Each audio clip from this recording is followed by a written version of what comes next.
সুপ্ৰভাত good morning ৰাতিপুৱা মান্না চেনেললৈ সকলোকে স্বাগতম কৰিছোঁ আশা কৰোঁ আপোনালোকৰ সকলোৰে ভাল ঈশ্বৰে মংগলে ৰাখিছে আহক আমি এইখিনি সময়ত ঈশ্বৰৰ মহান বাক্যলৈ যাওঁ আহক তাৰ পিছত আমি প্ৰাৰ্থনালৈ যাম মোৰ মাজত বালক আছে তেখেতে আপোনালোকৰ কাৰণে প্ৰাৰ্থনা কৰিব আৰু এই চেনেলটো যিমানে চাই আছে ইউটিউবৰ যোগেদি ফেচবুকৰ যোগেদি যদি ইউটিউবৰ যোগেদি চাই আছে আপোনালোকে সাবস্ক্ৰাইব কৰিব সাবস্ক্ৰাইব কৰাৰ যোগেদি নিতৌ মান্না আপোনালোকে পাই থাকিব আৰু ফেচবুকৰ যোগেদি যদি চাই আছে তেনে ফলো কৰিব ফলো কৰাৰ যোগেদি আপুনি নিতৌ মান্না পাই থাকিব ঈশ্বৰৰ বাক্য আহক আজি আমি এটা এনেকুৱা বিষয় এটা আমি চাবলৈ বিচাৰিছো যিটো বিষয় আজি আমাৰ সমাজত আমি যদি চাওঁ 97% মানুহ এই জালত ফাঁচি আছে এটো কি জাল যে মানুহ ফাঁচি আছে এটো হৈছে ধাৰ যেটো টকা ধাৰৰ যোগেদি আমি বহুতো দেখিব পাইছো শুনিব পাইছো সোশ্যাল মিডিয়াৰ যোগেদি আৰু আমাৰ সমাজতো আমি দেখিবলৈ পাইছো যে সংসাৰ ধ্বংস হৈ যায় বহুতে সুইসাইড কৰে আৰু আমি এনেকুৱা পৰিয়ালটো দেখা পাইছিলো যে গোটেই পৰিয়ালে নিজৰ গাড়ীত ঘুমাই পেলে নদীত যাই পেলে তেওঁলোকে গাড়ীখন পেলাই দিয়ে আৰু গোটেই পৰিয়ালে তেওঁলোকে মৰি যায় এটা আমি সোশ্যাল মিডিয়াত আমি পাইছো কিহৰ কাৰণে হৈছে এটো ধাৰ যেটো ধাৰ নেকি আমি নকৰিলেও হয় কিন্তু আমি ইজনক দেখাক দেখি সোসাইটিত দেখাক দেখি সমাজত দেখাক দেখি আমি এই ধাৰৰ যেটো জাল যেটো সেই জালত মানুহ আজি ফসি গৈছে আৰু ফসি পেলে প্ৰথম অৱস্থাটো সৰুকৈ সোমাই যে সৰু হুৰা এটা ধাৰ হয় কিন্তু এই ধাৰটো সৰু হুৰাৰ পৰাই যাই পেলে পিছত বিখম হৈ যায় তাৰ কাৰণে কাল হৈ যায় এই ধাৰৰ বিষয়লৈ পবিত্ৰ শাস্ত্ৰত কি কৈছে তাক আমি চাওঁ আহক পবিত্ৰ বাইবেল শাস্ত্ৰত কৈছে দ্বিতীয় বিৱৰণ 28 অধ্যায় 7 পদৰ পৰা মই পঢ়ি দিছো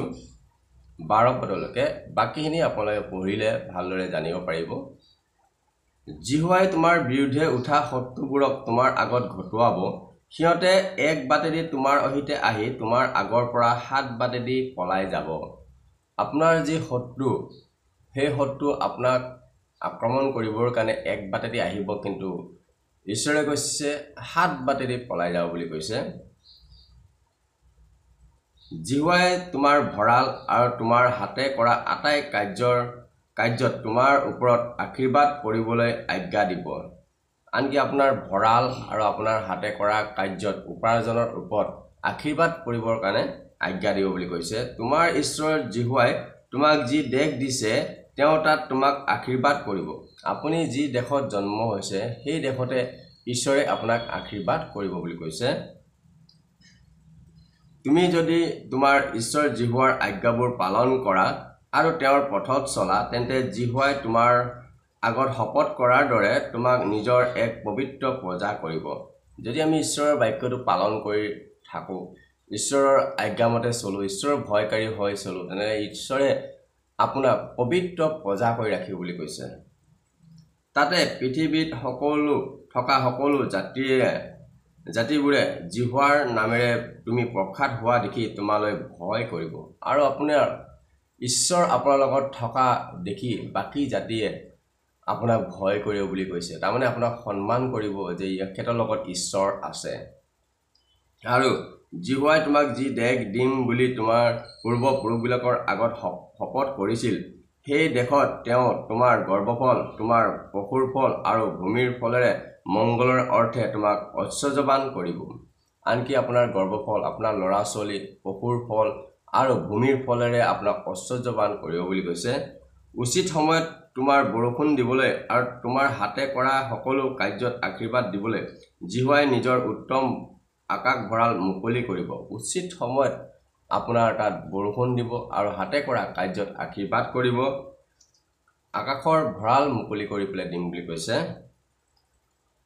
তাতে তুমি অনেক জাতিক ধাৰ দিবা কিন্তু তুমি নিজে ধাৰ নকৰিবা এটো কৈছে যে আপুনি জিহুৱাৰ পৰা আশীৰ্বাদ প্ৰাপ্ত হ'ব আৰু আশীৰ্বাদ প্ৰাপ্ত হোৱাৰ আপুনি অনেক জাতিক ধাৰ দিব পাৰিব কিন্তু আপুনি ধাৰ ল'ব লগা নহয় কিন্তু আজি আমি আমাৰ আজি সমাজত যদি চাওঁ 97% মানুহ আজি ধাৰত ডুবি আছে যিটো নেকি নহলেও হয় নকৰিলেও হয় যিটো নেকি আপোনাৰ ঠিকে ঠাক চলি আছে আপুনি ভাবিছে যে সৰু সুৰা এটা ধাৰ এটো লৈ লওঁ এটো মাৰি দিম কিন্তু আপুনি যেতিয়া এটা সৰু সুৰা ধাৰত আপুনি সোমাই গ'ল তেতিয়া আপোনাক সেই ধাৰৰ যিটো জাল সেই জালখনে আপোনাক কেতিয়াও নেৰে আৰু আপোনাৰ সেই সৰু সুৰা এমাউণ্টৰ পৰাই যায় আপোনাৰ এমাউণ্টটো বিখম এমাউণ্ট হৈ যায় যিটো নেকি শেষত মানুহৰ সংসাৰত জুই লাগি যায় সংসাৰ অশান্তি হৈ যায় আৰু তেওঁ লাষ্টত সুইচাইড কৰিব লগা হয় আমি এনেকুৱা বহুতো কেছ দেখিবলৈ পাইছো শুনিবলৈ পাইছো যেটো আপোনাৰ নহলেও হয় আৰু কেতিয়াবা কেনেকুৱা হয় সমাজক দেখি পেলে হয় ই লৈছে অমুকটো বস্তু ই কৰিছে এই তেখেতে কৰিছে তেওঁ কৰিছে আমিও কৰো দিয়া তেনেকে আজি সমাজত আজি মানুহে ধাৰত ডুবি আছে লোনত সোমাই আছে হাউস লোন গাড়ীৰ লোন ব্যৱসায় লোন এডুকেশ্যন লোন এনেকে কৰি পেলে সকলো ধাৰত সোমাই আছে যেটো নেকি নকৰিলেও হয় কিন্তু এনেকুৱা পৰিস্থিতি কেতিয়াবা আহি যায় যে আপুনি ধাৰটো নকৰিলেও হয় কিন্তু আপুনি ধাৰটো ল'ব লগা পৰিস্থিতি পৰি যায় এটো কিহৰ কাৰণে হয় এই যি ধাৰৰ জালখন যেটো শয়তানৰ চক্ৰান্ত এটো বহুত ভয়ানক হয় আজি বহুত ডাঙৰ ডাঙৰ মানুহ হওক সৰু সৰু মানুহ হওক ধনী দুখীয়াই হওক সকলোৱে আজি এই জালত আজি ফাঁচি আছে কিহৰ কাৰণে নিজৰ বিবেচনা শক্তিটো আমি দুৰ্বল কৰাৰ কাৰণে আমাৰ জ্ঞান বুদ্ধি ব্যৱহাৰ নকৰাৰ কাৰণে ঈশ্বৰে আমাক জ্ঞান বুদ্ধি দিছে আমাক সুবুদ্ধি দিছে কিন্তু ঈশ্বৰৰ সেই জ্ঞান বুদ্ধি আমি ব্যৱহাৰ নকৰাৰ কাৰণে আমি ইজনে ইজনক দেখাক দেখি আমি ফাঁচি গৈছো আজি সমাজে তাৰ বাবে ফাঁচি গৈছে কিছুমানে লৰা চলিৰ কাৰণে ধাৰত ফাঁচি গৈছে কিছুমানে সমস্যাৰ কাৰণে ফাঁচি গৈছে বহুতো ক্ষেত্ৰত বেলেগ বেলেগ বহুতৰ উদাহৰণ বেলেগ বেলেগ হয় যেটো নেকি ধাৰৰ জালত ফাঁচি গৈছে বাইকত কি কৈছে আৰু মোৰ ঈশ্বৰে নতুন নিয়ম ফিলিপিয়া 4:19 পদ আৰু মোৰ ঈশ্বৰে তোমালোকৰ সকলো অভাৱ পতাপেৰে নিজ ধন অনুসাৰে খ্ৰীষ্ট যীশুত পূৰ্ণ কৰিব আজি যিসকল খ্ৰীষ্টত বহুতো ভাই ভনী ধাৰত আজি ডুবি আছে আপোনালোকে নিৰ্ভৰ হৈ থাকক যীশুৰ লগত লাগি থাকক যীশুৱে কৈছে খ্ৰীষ্ট যীশুত সকলো অভাৱ দূৰ কৰিব বুলি কৈছে আপুনি প্ৰাৰ্থনাত থাকক ফাষ্টিঙত থাকক ঈশ্বৰে এই ধাৰৰ পৰা আপোনাক মুকলি কৰিব আপুনি প্ৰতিশ্ৰুতি দিয়ক যে আৰু এই ধাৰ আৰু আমি দুনাই নকৰো বুলি যিখিনি আমাক ঈশ্বৰে উপাৰ্জন দিয়ে সেইখিনি দি আমি চলি যাব পাৰিও কাৰণ শাস্ত্ৰত কৈছে মঠিত কৈছে দিনটোত যি কষ্ট সেই দিনটোলৈ যথেষ্ট কিন্তু আমাৰ মনটো আমাৰ বহুত বেয়া আমাৰ ভাৱনাবোৰ বহুত বেয়া আমি ডাঙৰ ডাঙৰ বিষয়বোৰ ভাবো আমি ডাঙৰ ডাঙৰ কল্পনাবোৰ কৰো যেটো হাতত ধন নাথাকা সত্ত্বেও আমি এনেকুৱা কামবোৰ ধাৰ লৈ পেলে কৰিবৰ কাৰণে আমি আগবাঢ়ি যাওঁ আৰু ফলত এই ধাৰেই আমাৰ কি কৰে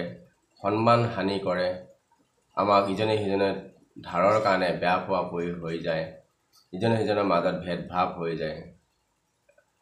ঘৰত অশান্তি হৈ যায় সমাজত তেওঁ বদনাম হৈ যায় এনেকুৱা পৰিস্থিতি ধাৰে কৰি দিয়ে এটো কাৰণে ঈশ্বৰে কৈছে যে তুমি যদি মোৰ আজ্ঞা মতে চলা মোৰ জ্ঞান বুদ্ধিৰে চলা তেনেহলে তুমি ধাৰ কৰিব লগা নহব কেৱল তুমি ধাৰ দিবহে পাৰিবা বুলি কৈছে কিন্তু আজি উল্টা হৈ গৈছে ধাৰহে ল'ব লগা হৈছে কাৰণ ঈশ্বৰৰ জ্ঞান বুদ্ধি আমি ব্যৱহাৰ কৰা নাই ঈশ্বৰৰ আমি যেটো আমাক জ্ঞান দিছে ঈশ্বৰে হেতু আপোনালোকে ব্যৱহাৰ নকৰাৰ ফলত আজি বহুতো লোক ধাৰত ডুবি আছে ধন্যবাদ দিছো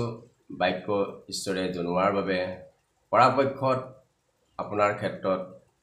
আমি ধাৰ নোলোৱাটোৱে ভাল আৰু ধাৰ নাথাকে মানে আপোনাৰ জীৱনটো শান্তি আপোনাৰ সমাজতো আপোনাৰ দুৰ্নাম নহয় আৰু কাকো বেয়া পোৱা বয়ো নহয় টকা বোলা বস্তুটো বহুতো বেয়া হয় আগৰ দিনত ইমান কম্পিটিশন নাছিলে কিন্তু আজি যিমানে যুগ উন্নতি হৈছে সিমানে কম্পিটিশ্যন হৈছে আৰু কম্পিটিশ্যনৰ ফলত মানুহে ধাৰত ডুবিব লগা হৈছে। ধন্যবাদ দিছোঁ সুন্দৰ বাক্য ঈশ্বৰে জনোৱাৰ বাবে। ঈশ্বৰে আপোনালোকক আশীৰ্বাদ কৰক। আহক এইখিনি সময়ত আমি প্ৰাৰ্থনালৈ যাম। ধন্যবাদ দিছোঁ সকলোকে। গুড মৰ্ণিং আৰু প্ৰভু যীশুখ্ৰীষ্টৰ নামত সকলোকে খ্ৰীষ্ট প্ৰেমৰ নমস্কাৰ যাচিছোঁ। আজি ডেইলি মান্না 6 বাজি অনুষ্ঠানৰ যোগেদি আমি যিবিলাকে গোট খাইছোঁ প্ৰভুৱে সকলোকে আশীৰ্বাদ কৰক আৰু সকলো ঈশ্বৰে জানে আপোনালোকৰ মনৰ কথা, আপোনালোকৰ অৱস্থাৰ কথা। প্ৰভুৱে সকলোকে আশীৰ্বাদ কৰিব আৰু মনৰ বাঞ্ছাবোৰ পূৰ্ণ কৰিব। আহক আমি সকলোৱে মূৰ দুৱাই প্ৰাৰ্থনা কৰিম, প্ৰণিপাত কৰিম। আহক। পবিত্ৰ পবিত্ৰ পবিত্ৰ স্বৰ্গৰ পৃথিৱীত বিৰাজমান হৈ থকা ঊৰ্ধ্বলোকৰ পবিত্ৰ স্থানত নিবাস কৰি থকা মোৰ মৰমেল ঈশ্বৰ জিহুৱা, তোমাক আমি ধন্যবাদ দিওঁ। হালেলুয়া প্ৰভু, আজি এটা সুন্দৰ দিন দিলা। আজি সপ্তাহটোৰ প্ৰথম দিন হয় প্ৰভু। আজি প্ৰভু আমি সকলোৱে মিলিত হৈছোঁ প্ৰভু। আজি 6 বাজি মান্না চেনেলৰ যোগেদি প্ৰভু লৰ্ড, যি সন্তানবিলাকে প্ৰভু আজি অনুষ্ঠানটো উপভোগ কৰি আছে প্ৰভু, তেওঁলোকৰ জীৱনৰ ওপৰত তোমাৰ আশীৰ্বাদ অনুগ্ৰহ দয়াৰে পৰিপূৰ্ণ কৰিবা লৰ্ড প্ৰভু। হয় পিতা প্ৰভু, তুমি মৰমেল ঈশ্বৰ হয়, সৰ্বজ্ঞানী সৰ্বব্যাপী অন্তৰ্যামী প্ৰভু। আজি প্ৰভু এই সন্তানবিলাকৰ কাৰণে মই বিশেষভাৱে প্ৰাৰ্থনা কৰিছোঁ পিতৃ লৰ্ড প্ৰভু। বিশেষকৈ যিবিলাকে আজি ৰোগত আছে পিতা, বিভিন্ন ধৰণৰ ব্লাড কেঞ্চাৰ, যিবিলাকৰ স্পণ্ডলাইটিছ পেইন, যিবিলাকৰ হাৰ্ডি মজ্জাত পেইন, যিবিলাকে প্ৰভু আবুৰীয়া বেমাৰ, যিবিলাক প্ৰভু পেৰালাইচিছ বেমাৰ, যিবিলাকে আজি প্ৰভু নানান ধৰণৰ মৃগী বেমাৰ, আজি যিমানবিলাকে দৃষ্টিহীন, যিবিলাকে কাণেৰে নুশুনে, যিবিলাকে কথা ক'ব নোৱাৰে প্ৰভু, যিবিলাকে প্ৰভু অস্ত্ৰোপচাৰত আছে, সকলোবিলাকক তুমি আশীৰ্বাদ কৰা, সকলোকে তুমি সুস্থতা কৰা। আৰু বিশেষকৈ প্ৰভু যিবিলাকে আজি চিকিৎসাৰ নামত টকা পইচা নাই তেওঁলোককো তুমি আশীৰ্বাদ কৰা, দয়া কৰা পিতৃ লৰ্ড। আৰু যিবিলাকে প্ৰভু আজি ধন ভাঙি পেলাই বাহিৰ দেশত গৈ পেলাই তেওঁলোকে চিকিৎসাৰ নামত তেওঁলোকে তাতে হস্পিটেলত আছেগৈ প্ৰভু, তেওঁলোকৰ ওপৰত তোমাৰ উপস্থিতি, তোমাৰ অনুগ্ৰহ আৰু তোমাৰ সুস্থতা মই বিচাৰোঁ। কিয়নো প্ৰভু তুমি আৰোগ্যকাৰী ঈশ্বৰ হয়, কিয়নো তুমি সকলো ৰোগবিলাক তোমাৰ শৰীৰত তুমি জাপি লৈছিলা, সকলোবোৰ যাতনা লৈছিলা পিতা প্ৰভু। তোমাৰ ওচৰৰ দ্বাৰা প্ৰভু যি তেজ ওলালে, সেই তেজেদি প্ৰত্যেকজনক তুমি সুস্থতা কৰা প্ৰভু। হয় পিতা, মই বিশ্বাস কৰোঁ প্ৰভু লৰ্ড। মই বিশেষকৈ প্ৰাৰ্থনা কৰিছোঁ যিবিলাকে আজি যাত্ৰাপথত আছে প্ৰভু, তেওঁলোকৰ যাত্ৰাপথত তুমি সংগী হোৱা। আৰু লগতে পিতা পৰমেশ্বৰ, যিবিলাকে আজি ৰিহেবত আছে প্ৰভু, তেওঁলোকৰ পৰিয়ালবৰ্গ এৰি গৈ প্ৰভু, তেওঁলোককো তুমি তেওঁলোকৰ লগত থাকি তুমি তেওঁলোকক সহায়তা কৰা, তেওঁলোকক তুমি আনন্দ দান কৰা পিতৃ লৰ্ড। লগতে পিতা মানসিক বিকাৰগ্ৰস্ত লোকসকলক তুমি আশীৰ্বাদ কৰা প্ৰভু, তেওঁলোকক সুস্থ মস্তিষ্ক দিয়া। যিবিলাকে আজি ঋণ ধাৰত আছে প্ৰভু, অভাৱ আছে, অনাটন আছে প্ৰভু, তেওঁলোকৰ প্ৰভু এই ঋণ ধাৰৰ পৰা তেওঁলোকৰ বাটবোৰ মুকলি কৰা প্ৰভু, আৰু প্ৰভু তেওঁলোকক সহায়তা কৰা। বিশেষকৈ মই খ্ৰীষ্টপান নাগৰৰ কাৰণে প্ৰাৰ্থনা কৰিছোঁ, যি সন্তানৰ প্ৰভু প্ৰায় 90% তেওঁ ফিল আপ হৈছে প্ৰভু, আৰু 10% বাকী আছে, সেইখিনিও তুমি ফিল আপ কৰিবা বুলি মই হৃদয় বিশ্বাস কৰিছোঁ পিতা পৰমেশ্বৰ। আৰু তেওঁক এই বিপদৰ পৰা, এই সংকটৰ পৰা তুমি তেওঁক ৰক্ষা কৰা প্ৰভু। হয় মই বিশ্বাস কৰিছোঁ তুমি কিয়নো প্ৰতিশ্ৰুতি দিছা প্ৰভু তোমাৰ বাক্য অনুসাৰে লৰ্ড। বিশেষকৈ মই প্ৰাৰ্থনা কৰিছোঁ যিবিলাকে আজি চাকৰি জীৱনত আশীৰ্বাদ কৰা, যিবিলাকে নিজৰ নিজৰ পৰিয়ালবৰ্গ এৰি গৈ দূৰ দূৰ দেশত প্ৰভু তেওঁলোকে জীৱিকাৰ অৰ্থে গৈছে প্ৰভু, তেওঁলোকৰ ওপৰত তোমাৰ আশীৰ্বাদ অনুগ্ৰহ আৰু প্ৰটেকশ্যন বিচাৰিছোঁ লৰ্ড প্ৰভু। যিবিলাকে প্ৰভু আজি চাকৰি বাকৰি পোৱা নাই, তেওঁলোকক তুমি চাকৰি দিয়া। অলৰেডি তেওঁলোকে অনলাইন মাধ্যমৰ যোগেদি যিসকলে প্ৰভু ইণ্টাৰভিউ দিলে, তেওঁলোকৰ ওপৰত তুমি আশীৰ্বাদ অনুগ্ৰহ আৰু চাকৰি জীৱনৰ ৰাস্তাবোৰ মুকলি কৰা প্ৰভু। যিবিলাক শিক্ষাৰ্থী আছে প্ৰভু, যিবিলাকে প্ৰভু আজি স্কুল কলেজত শিক্ষা লাভ কৰি আছে প্ৰভু, তেওঁলোকৰ প্ৰভু তুমি আশীৰ্বাদ কৰা, তেওঁলোকৰ প্ৰটেকশ্যন দিয়া, পিতৃ মাতৃৰ বাধ্যতা হ'বলৈ দিয়া, আৰু তেওঁলোকক সুস্থ মস্তিষ্ক দিয়া, আৰু তেওঁলোকৰ প্ৰভু মিৰাকেল কৰা পিতা তেওঁলোকৰ জীৱনত জানে তেওঁলোকে প্ৰভু উন্নতি লাভ কৰিব, শিক্ষাদানত প্ৰভু আশীৰ্বাদ কৰিবা, আৰু লগতে স্মৃতি শক্তি বৃদ্ধি কৰিবা পিতা। অনাথ আশ্ৰমবিলাকক আশীৰ্বাদ কৰিবা, কিয়নো তুমি পিতৃ মাতৃ হৈ তেওঁলোকক সহায়তা কৰিবা, তেওঁলোকৰ অভাৱবিলাক দূৰ কৰিবা। বৃদ্ধাশ্ৰমবিলাকত আশীৰ্বাদ কৰিবা, যিমান বৃদ্ধবিলাক আজি প্ৰভু শক্তিহীনত ভুগি আছে, তেওঁলোকক তুমি শক্তি দান কৰিবা। শ্ৰান্ত হোৱা লোকক তুমি প্ৰভু তুমি আশীৰ্বাদ কৰিবা, শক্তি দিবা পিতা পৰমেশ্বৰ। Hallelujah lord. ধন্যবাদ পিতা পৰমেশ্বৰ। যিবিলাকে গাড়ী মটৰ ৰেল উৰাজাহাজ চলাই প্ৰভু, তেওঁলোকক এক্সিডেণ্ট দুৰ্ঘটনাৰ পৰা বচাবা পিতা পৰমেশ্বৰ। প্ৰভু যিবিলাকে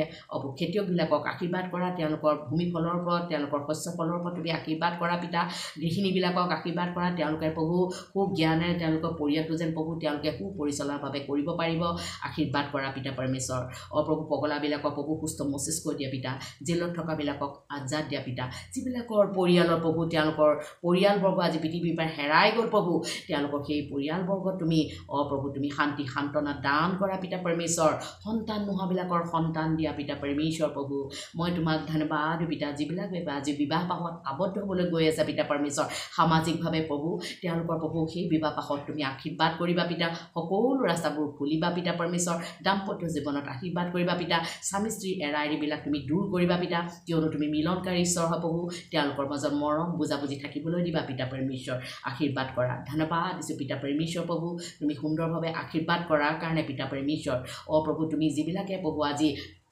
নানান ধৰণৰ অমংগলবিলাক আছে তেওঁলোকৰ পৰিয়ালৰ বাদ বিবাদ চলি আছে কাজিয়া পেচাল লাগি আছে তেওঁলোকৰ মাজত কোনো ধৰণৰ প্ৰভু আশা দেখা নাই তেওঁলোকে প্ৰভু তেওঁলোকে নিৰাশ মনত আছে in the mighty name of Jesus যিটো খ্ৰীষ্টৰ নামত অমংগলানা আত্মাবিলাকক আশাবিলাক সিদ্ধ হ'বলৈ নিদিয়া আত্মাবিলাকক বেমাৰ আজাৰ দুখ কষ্ট সমস্যা আনি দিয়া আত্মাবিলাকক মই যিটো খ্ৰীষ্টৰ নামত খেদি আছোঁ সাতান তই দূৰ হৈ যায় পৰিয়ালবৰ্গৰ পৰা তোৰ কোনো অধিকাৰ নাই ঈশ্বৰৰ মৰমীয়াল পৰিয়াল হয় সাতান তই দূৰ হৈ যায় লৰ্ড প্ৰভু তেওঁলোকক সকলোবিলাক শয়তানৰ বন্ধনৰ পৰা তুমি মুকলি কৰা আৰু তেওঁলোকক প্ৰভু আকাশৰ পৰা তুমি আশীৰ্বাদবোৰ বৰষাই দিয়া পিতা পৰমেশ্বৰ উপযুক্ত পাত্ৰ নোহোৱাবিলাকৰ উপযুক্ত পাত্ৰ দিবা পিতা পৰমেশ্বৰ ধন্যবাদ দিছোঁ পিতা পৰমেশ্বৰ প্ৰভু তুমি আশীৰ্বাদ কৰাৰ কাৰণে পিতা পৰমেশ্বৰ ধন্যবাদ দিছোঁ প্ৰভু তুমি মোৰ প্ৰাৰ্থনা শুনাৰ কাৰণে এই ধন্যবাদেৰে ত্ৰাণকৰ্তা প্ৰভু যীশুৰ নামত মই এই প্ৰাৰ্থনাবোৰ অৰ্পণ কৰিছোঁ amen praise the Lord praise the Lord praise the Lord ধন্যবাদ দিছোঁ আপোনালোকৰ বহুমূল্য সময়খিনি ৰাতিপুৱা মান্না চেনেলত দিয়াৰ বাবে ঈশ্বৰে আপোনালোকক আশীৰ্বাদ কৰক আজি সপ্তাহৰ প্ৰথম দিন আপোনালোকক ঈশ্বৰে আশীৰ্বাদ কৰক দিনটো মংগলে যাওক হাতত লোৱা কামখিনি ঈশ্বৰে সফল কৰক অহাকালি আকৌ ৰাতিপুৱা 6টা বজাত আমি লগ হ'ম আজিলৈ